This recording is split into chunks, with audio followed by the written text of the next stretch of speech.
Bonjour, salut tout le monde, salut à toi d'être présent pour déjà cette troisième session, une mise en bouche, des hors-d'œuvre pour entrer dans ce projet extraordinaire qui est celui de devenir la personne que Dieu veut que je sois.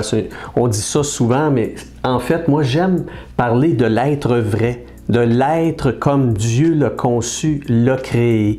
Et j'espère que c'est ton désir, en poursuivant la démarche avec moi, de devenir cette personne-là, d'être comme le regard de Dieu sur ta vie. Parce que Dieu me voit, Dieu te voit dans la conception, dans ce qu'il a dessiné. Et puis nous, l'objectif qu'on a, c'est d'entrer dans ce projet-là, de devenir la personne que Dieu a designée, que Dieu a conçue.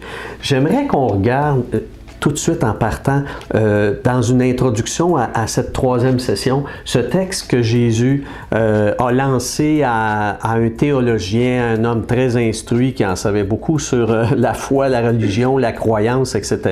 Et Jésus lui a lancé une affirmation tout à fait pas rapport, comme on dirait nous aujourd'hui. Alors il lui a dit à ce grand théologien, « En vérité, je te le dis, à moins de naître de nouveau, personne ne peut voir le royaume de Dieu. » Et pourquoi je mets ça là? C'est une parole que si tu connais Jésus, si toi-même tu es né de nouveau, tu comprends très bien cela. Pourquoi je le ramène à ce moment-ci? Parce que c'est au cœur de la démarche. C'est-à-dire que croire est une chose, mais vivre dans l'esprit, c'en est une autre. Et il faut que dans toute cette démarche-là, constamment, nous soyons conscients que tout cela se vit dans l'esprit. C'est l'Esprit de Dieu qui nous fait entrer dans la dynamique des citoyens, des identitaires du royaume de Dieu. Si je veux vivre cette identité-là, il faut absolument qu'elle soit vécue dans cette dynamique, dans cette force de la nouvelle naissance. C'est une puissance, dynamos. C'est une puissance que Jésus a envoyée dans les croyants afin que nous accomplissions le projet de Dieu. Et comme on l'a vu dans les sessions précédentes, avant de se lancer à corps perdu jusqu'aux extrémités de la terre pour parler de l'Évangile, il faut que nous devenions nous-mêmes une super bonne nouvelle, c'est-à-dire que les gens qui déjà nous rencontrent, déjà vivent l'expérience d'une belle rencontre, d'une belle nouvelle. Il faut déjà que ce soit une bonne nouvelle de voir tout ce que Dieu déploie dans notre vie. Alors vous voyez, c'est prioritaire, c'est essentiel. Et je trouve que c'est important qu'on se fasse ce rappel-là ensemble. C'est que la démarche dans laquelle on s'engage, ce n'est pas qu'une démarche de connaissance et de savoir. C'est aussi une démarche qui doit s'activer dans la prière, qui doit s'activer dans la confiance en Dieu et dans l'appel à ce que l'Esprit de Dieu nous fasse entrer dans ces zones de notre être qui ont besoin d'être restaurées, rénovées et rebâties s'il le faut. Voilà, donc je trouve que c'était une introduction qui est importante pour cette troisième session. Nous allons regarder aujourd'hui ce que, en gros, contiennent ces trois dimensions qui ont été nommées, comme on a vu dans la session précédente, par l'apôtre Paul aux Thessaloniciens, lorsqu'il leur a dit que les trois zones dans lesquelles Dieu voulait nous voir œuvrer, c'était l'esprit, l'âme et le corps. Donc, qu'est-ce que ça contient, ces éléments-là? Et évidemment, il faut réaliser que les trois mots, ce sont des domaines prédominant de l'être. Il y a plus de mots que ces trois mots-là pour les particules constituantes de l'être humain. Il y en a plus que ça. J'avais évoqué dans une autre session, par exemple les entrailles, d'autres termes. Bon, bref, l'idée c'est que Dieu a déterminé des domaines qu'on peut appeler des composantes. Et ces composantes-là, donc, sont au nombre de trois. Donc, Simplement penser que si dans ta lecture, dans tes études de la Bible, si tu vois d'autres termes que ceux-là, par exemple, quand il est dit « Tu aimeras le Seigneur ton Dieu de toute ta force, de toute ta pensée », ce sont d'autres éléments, mais en fait, ils s'imbriquent ou ils s'intègrent dans les trois grandes dimensions qui sont nommées par Paul. L'autre élément qui est important, c'est que Paul, inspiré par l'Esprit, va nommer les trois dimensions dans un ordre très précis. Il nomme l'Esprit en premier. Donc, c'est la première zone de travail. L'Esprit, ensuite l'âme, enfin le corps. Et ça, c'est important qu'on se le dise présentement parce qu'on est dans un courant où souvent, bien évidemment, on travaille énormément sur notre corps. Il y a des centres d'entraînement où on peut se faire de belles silhouettes. Hein? On peut se tailler un corps extraordinaire.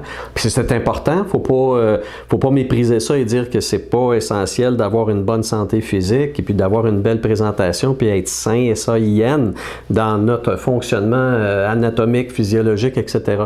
Mais voyez, on revient comme enfant de Dieu toujours à cette priorité-là, à laquelle Jésus avait ramené ce grand théologien, grand connaisseur, lui avait dit, écoute, c'est une démarche d'esprit. C'est une démarche spirituelle.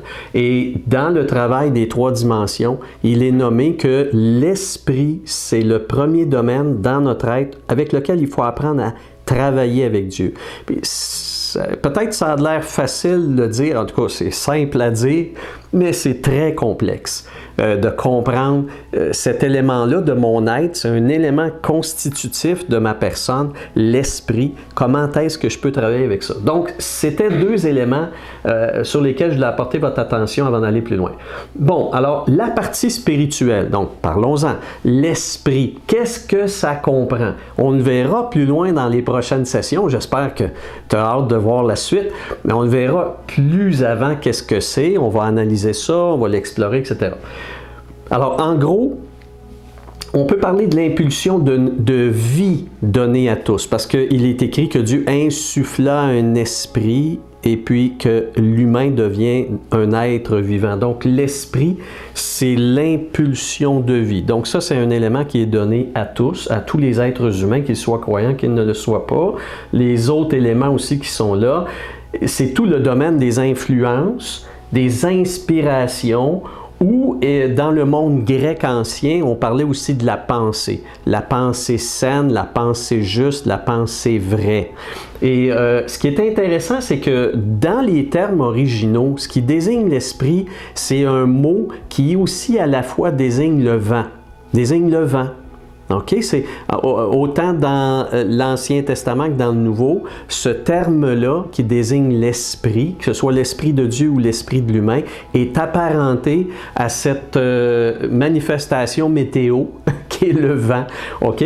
Et ça nous fait justement penser au domaine des influences et des inspirations. Parce que l'esprit, c'est quelque chose qui est évanescent, qu'on ne peut pas tout le temps mettre le doigt dessus, qu'on ne peut pas toujours contrôler. J'entendais par exemple récemment des auteurs qui écrivent des romans, qui écrivent des téléromans, des scénarios, etc. Puis l'animatrice leur demandait, mais comment ça vous vient ça d'inventer des personnages avec des manières de penser, d'agir? C'est très complexe, les nombreux personnages qui figurent dans un téléroman, par exemple, ou dans un roman. Et les auteurs répondaient il y avait quelque chose, vous savez, ils n'ont pas dit ça comme ça, mais ça ressemblait à quelque chose de spirituel. C'est-à-dire qu'ils disaient, on se place dans la démarche, en tant qu'auteur, on sait qu'est-ce qu'on doit faire, on met nos doigts sur le clavier de l'ordinateur, ou ceux qui écrivent à la main prennent le crayon, la plume, et dans la démarche où on commence à écrire des histoires, ils disent, à un moment donné, il y a une inspiration qui vient, il y a comme un vent qui arrive et puis on est emporté. Puis là, il y a des choses qui se produisent au niveau de l'écriture qu'on n'avait pas pensé que ça arriverait. Quand on commence à écrire, les personnages n'existent même pas dans notre conscience, ils n'existent pas dans notre imaginaire, mais dans l'acte, à un moment donné, il y a un vent qui nous pousse et puis qui avance. Donc, vous voyez, il y a un élément un peu mystérieux, d'incontrôlable, que tu ne peux pas contrôler, mais quand même qui est fidèle au poste. C'est-à-dire que quand tu embarques dans cette démarche-là de l'inspiration, de la vie spirituelle, il y a quelque chose qui se produit. Donc, en tout cas, on le verra plus clairement. La deuxième dimension, la deuxième famille de composantes, c'est la dimension psychique. Donc, l'âme, hein, l'âme en grec psyché, psyché qui va nous donner psychique, la psychologie, etc. Mais l'Écriture, elle, va s'attarder à des éléments qui sont très ressentis, des éléments qui sont très proches aussi de notre vécu de tous les jours quotidiens. Donc, on parle ici d'abord du caractère. L'âme, la dimension de l'âme comprend ton caractère. On dirait quasiment ta personnalité, qui est en partie innée, c'est-à-dire c'est là, c'est comme ça. Tu nais, puis déjà tes parents vont dire « Ah, c'est une petite comme ça, ah, lui c'est un petit de même ». Donc il y a un élément dans l'âme qui est imprimé en nous de la même façon que nos empreintes digitales sont tout à fait uniques et différentes de tous les autres. Eh bien, notre âme, elle est unique. On a un caractère tout à fait unique. Et puis Dieu ne se lasse pas d'apprécier la différence. Il nous fait différents. Donc ça, c'est dans l'âme. Il y a les convictions qu'on va développer, et spécialement logées, situées dans ce qu'on appelle dans la Bible le cœur, et évidemment les sentiments, les émotions, les entrailles, etc. On va explorer toute cette zone-là qui est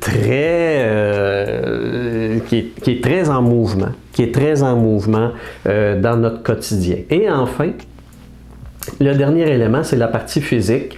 Donc, la parole de Dieu parle ici de l'anatomie externe, donc le corps humain, okay, les muscles, les os, etc. Les besoins, ça comprend aussi les besoins de la nature humaine, la faim, la soif, même les désirs sexuels, ça comprend tout ça, tout ce qui est associé à cette anatomie, à cette physiologie qui est celle de l'humain. Mais également, quand on parle du corps, dans la parole de Dieu, on va aussi amener les éléments de limitation, les fragilités de l'humain. Parce que, évidemment, nous ne sommes pas Dieu. Même si on a été créé à l'image de Dieu, nous n'avons pas sa perfection, sa puissance, son autonomie, et on est dépendant.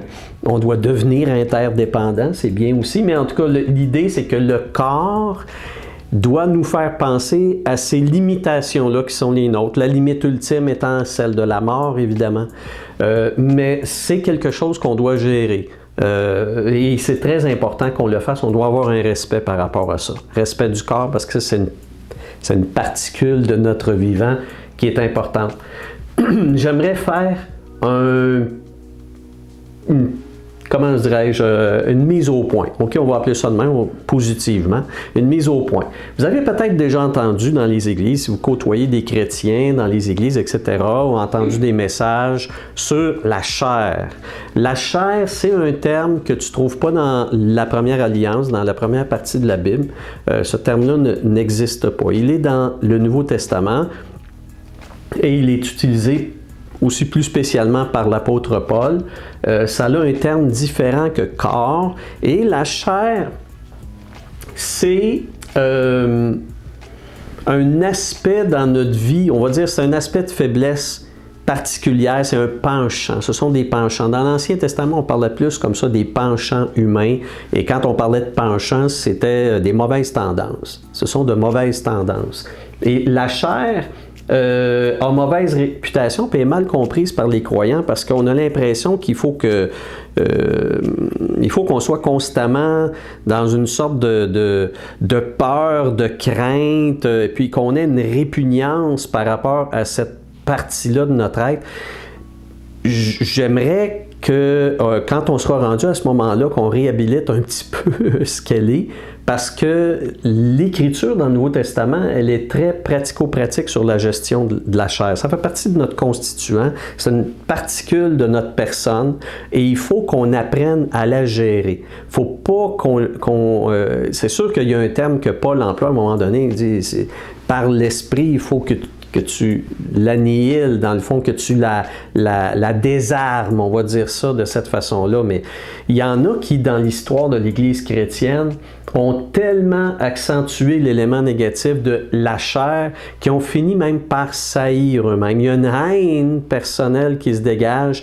Le fait que aussi, peut-être dans ta vie, tu expérimentes tellement de lutte et de combat sur des choses qui te mènent à pécher, comme on dit dans le terme religieux, à ne pas atteindre le but que Dieu désigne pour ta vie. Puis tu vis la déception, puis quand on te dit « Ah ben ça, c'est le pouvoir de la chair », c'est quoi la chair? C'est quoi sinon? C'est moi, c'est mes muscles, puis on finit par saillir, puis se maudire. Et il n'y a rien de pire que ça. Parce que le début de la destruction, c'est de saillir. C'est de saillir de la haine de celui qui n'aime pas Dieu, d'ailleurs, qui n'aime pas celui qui t'a créé.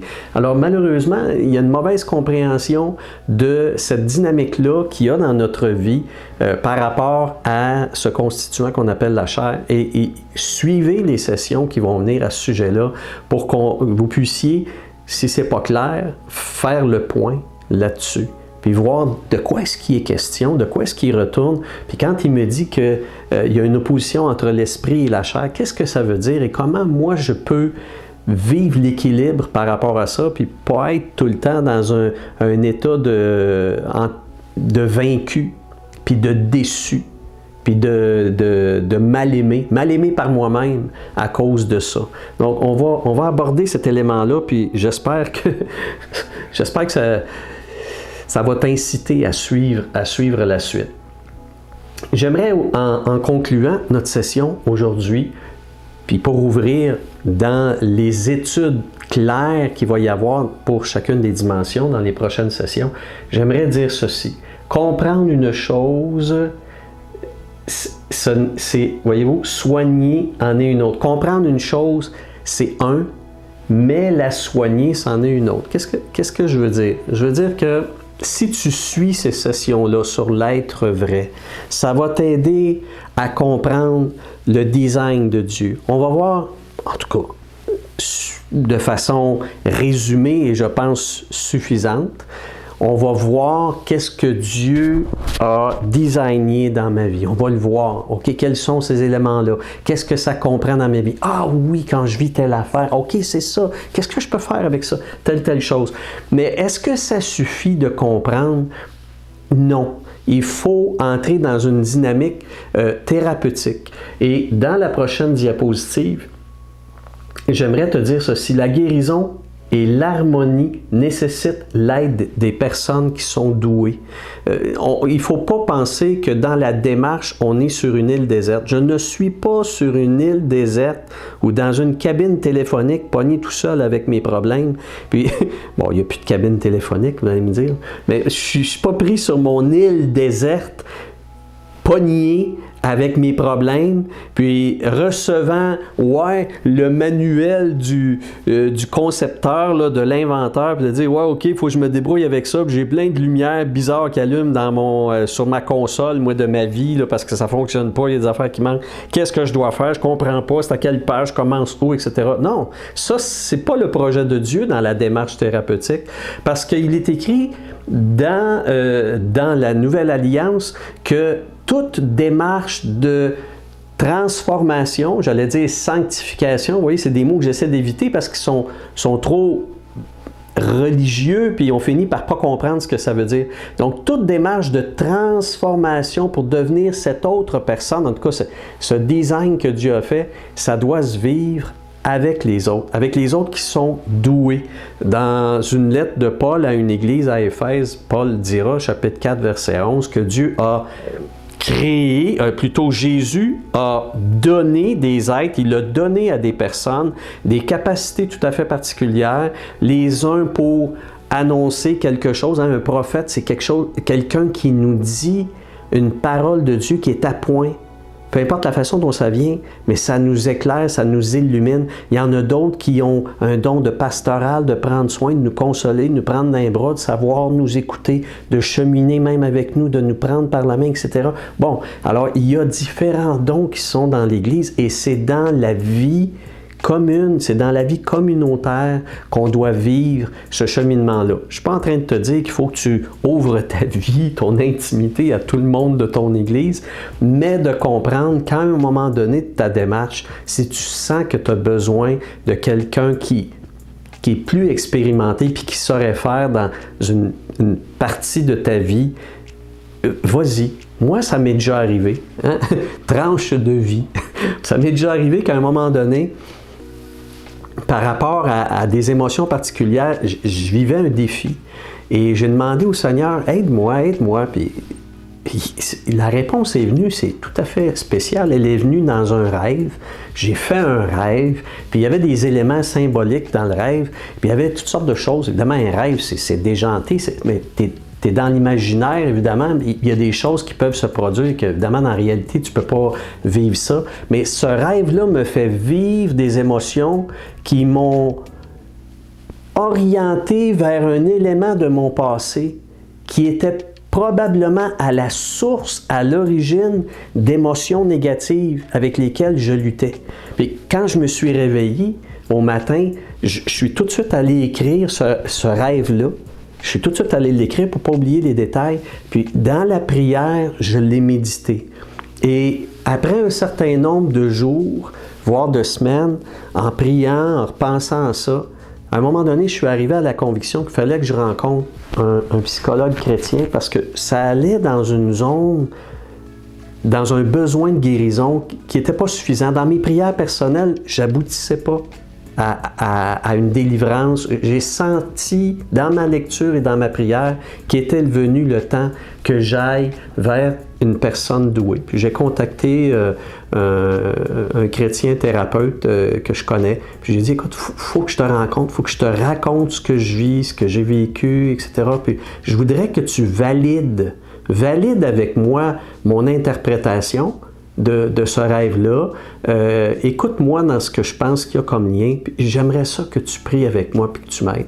Puis j'ai eu cette rencontre-là et écoutez, ça a été un moment de délivrance. Ça a été un moment de délivrance. Je n'étais plus victime de cette émotion-là, mais je savais maintenant, je savais comment la gérer, mais surtout, je me sentais guéri de ça. C'est pas pour dire que j'ai pas de nouveau vécu des émotions qui sont apparentées à ça, mais je n'étais plus comme celui qui est comme emprisonné dans ce problème-là émotif, sachant pas d'où ça vient, pourquoi ça arrive, pourquoi on perd comme le contrôle avec telle émotion. Je n'étais plus comme ça. Je pouvais à ce moment-là être autonome et responsable quand venait l'émotion et quand elle revient. Je sais que je ne suis plus esclave de cette émotion-là et que je dois intervenir de telle façon pour ne pas qu'elle devienne maître en moi à cet instant-là. Et vous voyez, c'est pour ça que c'est important dans la démarche de perfectionnement qu'on sache aller chercher les recours lorsqu'on en a besoin, puis on va en avoir de besoin. On a besoin des autres. Quelqu'un parmi vous est-il malade, qu'il appelle les responsables de l'Église et que ceux-ci prient? La prière fidèle sauvera le malade et le Seigneur le relèvera. Alors, ce n'est pas une invention moderne. Ce que je vous ai dit, c'est exactement la démarche que vivaient les chrétiens il y a 2000 ans dans leurs défis, leurs souffrances, leurs maladies, leurs difficultés. Ils étaient incités à aller voir des personnes qui étaient responsables, matures dans la foi, douées spécifiquement pour les besoins. Et puis, ensemble, on discute, on partage, on ouvre notre cœur et on prie le Seigneur de venir faire la guérison et la guérison s'opère.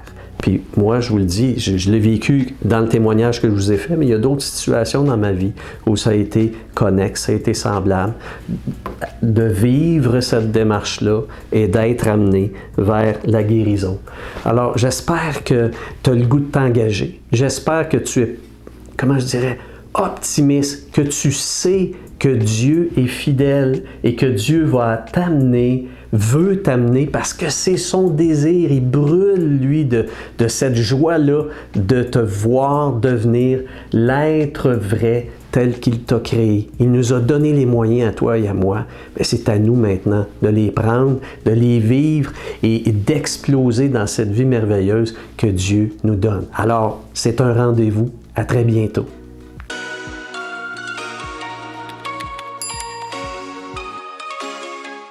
Oui, je te connais, je vois ton cœur qui me cherche.